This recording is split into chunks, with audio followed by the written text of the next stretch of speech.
And good morning. Promises kept, although way later than we wanted it to be.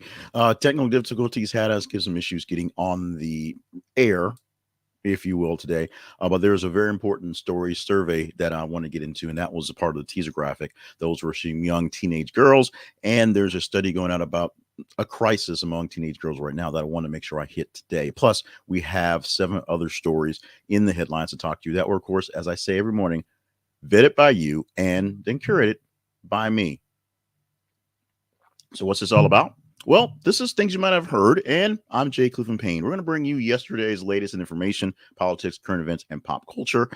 We are your news side piece, as the sidebar should say down there. Like I said, technical difficulties this morning, but we're going to give you 8 stories, headlines from the past day that you said were conversational, you said were interesting. Now, today is more of a, to be honest, a sort of a entertainment tonight fest because a lot of big stories sort of got pushed in, and so these are some stories that were just lingering a bit, but most of them are pretty important. In fact, we start off with things very important, and this story we'll get to about the teenage girls is very big there. So let's get into that right now, since we're already a bit behind. As we said, we have 8 stories vetted by you and then curated by me. You can complain or you can give congratulations via any means that you're getting this broadcast today. Starting off with the first story, more or less breaking news from late overnight. We posted it into the feed, and it blew up by, no pun intended, by sheer numbers. Michigan State University shooting, multiple reported injuries, suspect at large. Right now, there are listed as 2 fatalities. I think maybe 3 at this point. At the time, there were 2 at Berkeley Hall, and 1 was at the MSU Union Building. Police still working to determine the suspect's identity and possible motive. Now, some updates that happened that weren't not in the story. They have found the suspect, and they have some idea who he is, but they can't make a real connection to why he did the shooting at Michigan State, because he doesn't really have a tie to Michigan State, as we know. We'll get an updated story into the feed in a few hours once we get more details onto this one, and we'll see just how engaging it is as well, if this is one you'll pull into as well. Let's move on to story number 2 for this morning. Multiple pedestrians struck, injured by U-Haul truck in Bay Ridge, Brooklyn. Another tragedy from earlier today, which I thought was going to be basically the biggest tragedy of the day to talk about. Police say a 62-year-old wing soar went on a violent rampage with a U-Haul truck, leaving 1 person dead and 8 others injured. A U-Haul truck mowed down 9 people in Sunset Park, Bay Ridge, and Red Hook on Monday. One of the victims so far died. The incident coincides with the start of the death penalty phase in Sapaw's trial. That's another trial of another person who drove a vehicle down Central Park, killing people in the action. We'll learn more about this one throughout the day, but the unfortunate part about this one is other tragedies popped in between here and there that have taken attention from this one. That's kind of the real tragic part about these stories. Here's an article. I want you to click on the link, and so you can get the full reading of it and get more deeper into the study. Teen girls report record levels of violence, sadness, and suicide risk, CDC finds.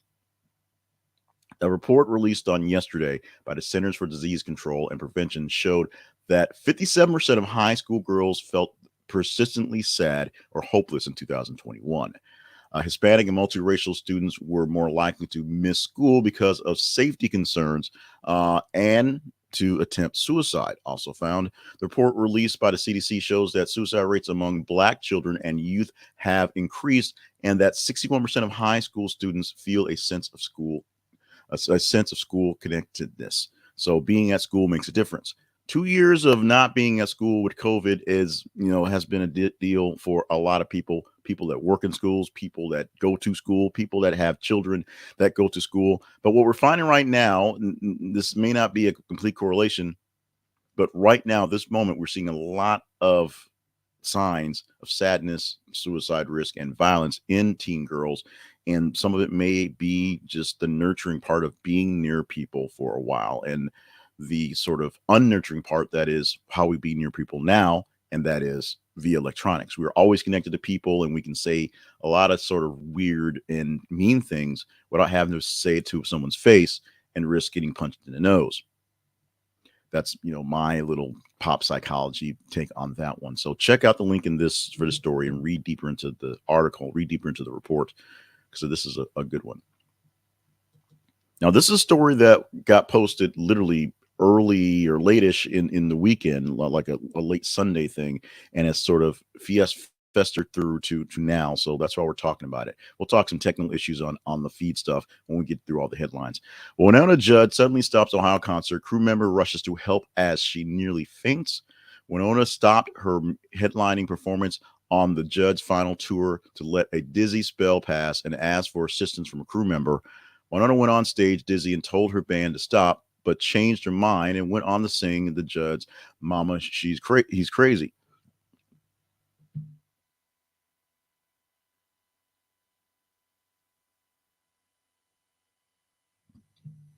Wish I could have a graphic when I have one of those fits.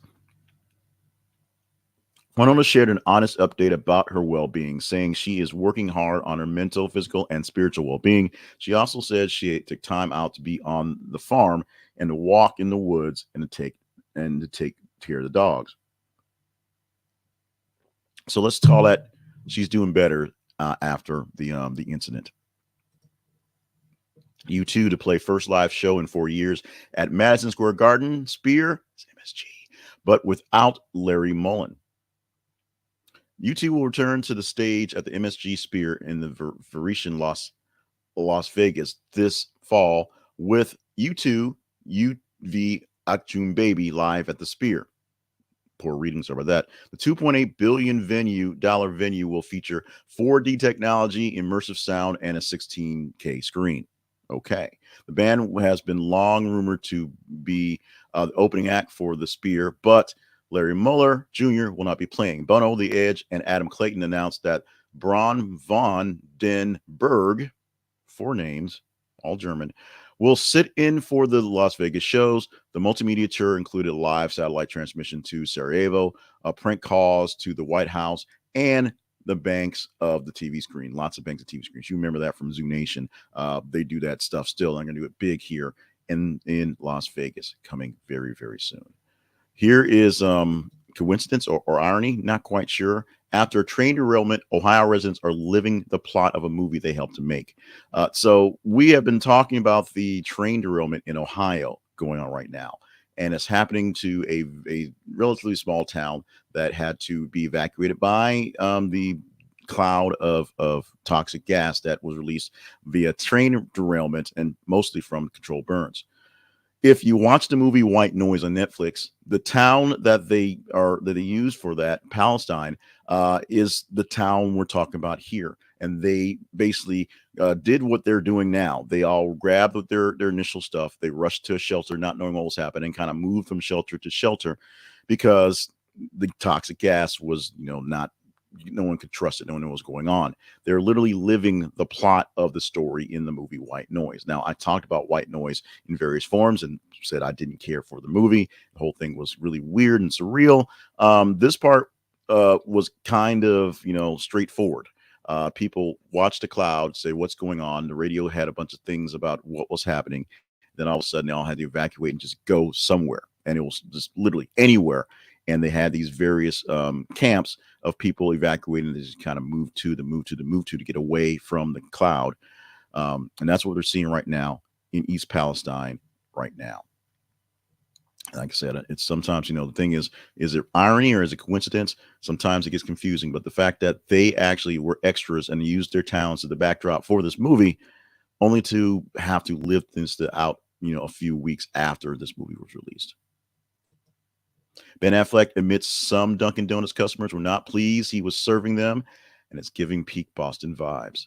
Ben Affleck has been a public figure for decades, and thanks to career in film world and various talents, everybody kind of knows him. He recently went viral for his Dunkin' Donuts Super Bowl commercial and revealed some less than thrilled reactions he had while serving real customers. So it was not a setup. It was not fake. Dustin or Dunkin' Donuts had Ben Affleck sitting in the drive-through window taking orders and handing out donuts. And for the commercial, there's all these people doing sounds and whatever. But you also see in the background things where there's a lot of honking, where things are being held up and things like going on. That's essentially the actual reaction of people. Dunkin' Donuts needs to release the blooper reels from what's going on because there's a lot more interesting things from people not being so happy about Ben Affleck being in the window, slowing things down, and Jennifer Lopez rolling up saying, give me free donuts. If you haven't seen the commercial, if you missed it, go look it up. It's online, and I'm sure Duncan's going to roll it a couple times between here and the next couple months. But it's a very funny commercial once you get to the point that it's not a character that he's playing out the window. It's Ben Affleck just kind of doing some Boston voices, and Boston people not happy with Ben Affleck slowing up the process of getting their gosh darn Dunkin' Donuts. And finally, Irish pub lifts Colin Farrell's ban after 25 years. So he is literally getting another shot in the pub. Farrell reportedly returned to the bar where he was filming the 2009 movie On Dine. I'm totally butchering that. And was convinced to reconsider, and they were convinced to reconsider the ban. He's now up for some more roles in the Banshees of Inisherin, which is totally butchered again, which, won 2 Golden Globes that basically only Irish people understand. Deeper meaning to it. That one, Colin Farrell playing now older people roles, not just dashing young people roles.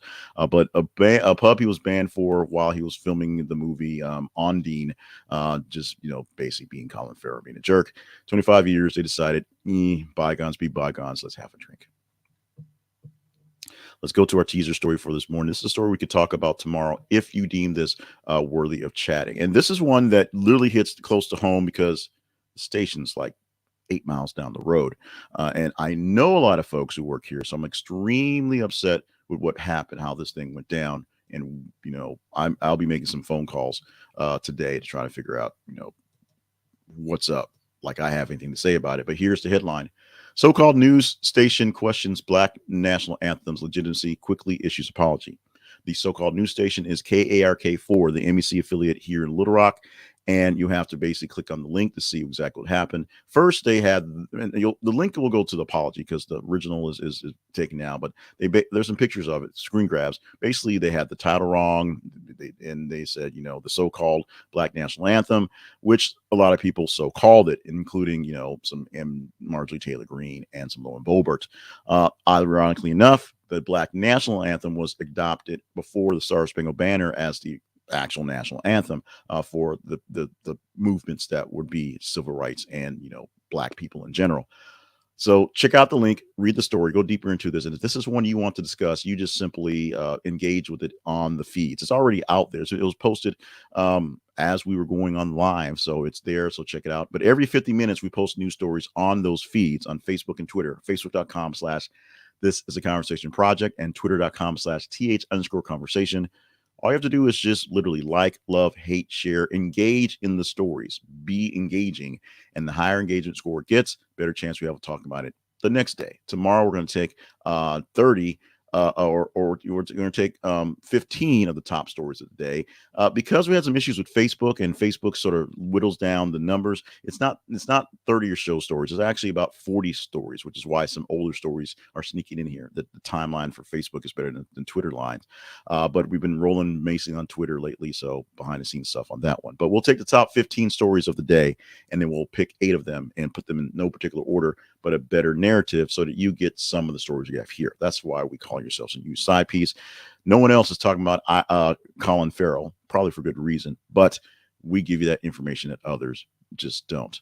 Let's talk about sponsors. They're talking about sponsors. Trust me, they're talking all about some sponsors. Today's main sponsor is Flowers Fast. If you're watching this live at 6:13 a.m. Central Time right now, then you still have time to get Flowers Fast to get your flowers fast. Go to thisisaconversationproject.com/flowersfast. This is a conversationproject.com/flowersfast for a florist, online florist that's just connected to all the FTD florists around the nation. So if you get your order in early enough, they can get it in by end of the day. So if you forgot about Valentine's Day and need something fast and don't have time to go to the grocery store, because trust me, they're about out of stuff, you might need to go ahead and give a roll to Flowers Fast. This is an affiliate link, so we get a little bit back from you using this. But trust me, we may save your life today and keep us in your back pocket because we may have a chance to save your life later on. It is Flowers Fast at thisisaconversationproject.com/flowersfast.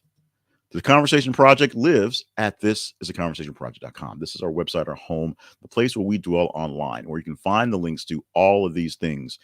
This video, which is live as I'm speaking it, Also, playback on YouTube and on Facebook and on the Twitter as well. And also, you can get a podcast. It's just the sound voice of it that we cut up and put out after this comes through. There's a newsletter version that has no face, all links, plus links to face and audio, and other things we produce throughout the week to compensate for conversation. We want to bring out the best conversations in all of y'all. So we offer up plenty of things so that we can all talk about mostly good news stories that you can connect to so that we can have things to talk about.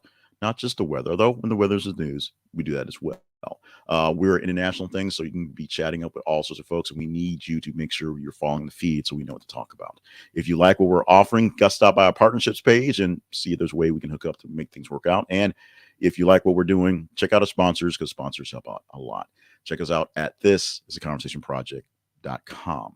Time for the fun stuff, and it is time for the today thing, starting off with birthdays on today. Believe it or not, Teller is 75 years old, of Penn and Teller. I guess it's probably easy to believe. If you read the story, like Penn Jillette's autobiography, or many autobiographies, written a couple of books at this point, that basically autobiographies. The fact that Teller was essentially his high school teacher that did some magic, and Penn was into magic too. And they eventually, took a shot, went on the road, came up with a act. That act's been going strong for quite some time. Happy birthday to Teller, 75 years old, still making us laugh, still doing the magic to wow us, and still not saying very much. Although he's doing a lot in the back ends on producing things like that. So he tells other people what to do. We just don't see it on stage. Simon Pegg, who's been all over the place, sci-fi, comedy, and great movies, turning 53 years old on the day. And Danai Gurira, who, of course, 45 years old today, of course, from Black Panther and Wakanda Forever. So happy birthday to her on this day. Today, we celebrate Valentine's Day. Now, if you don't want to celebrate Valentine's Day, you are free to choose your own thing. There are other things happening right now. You could celebrate Frederick Douglass's Day, or Book Giving Day, or Quirky Alone Day. We're going to be quirky and alone today. Also, League of Women's Voters Day, Library Lovers Day, and Ferris Wheel Day. But it's Valentine's Day. Let's not kid ourselves. February the 14th is Valentine's Day. So we all know what it is. We all maybe love it, maybe hate it. Today is Valentine's Day. Go out there and show some love and appreciation for your loved ones, and show some love and appreciation for those that you admire, around town, some friends, some coworkers, things like that.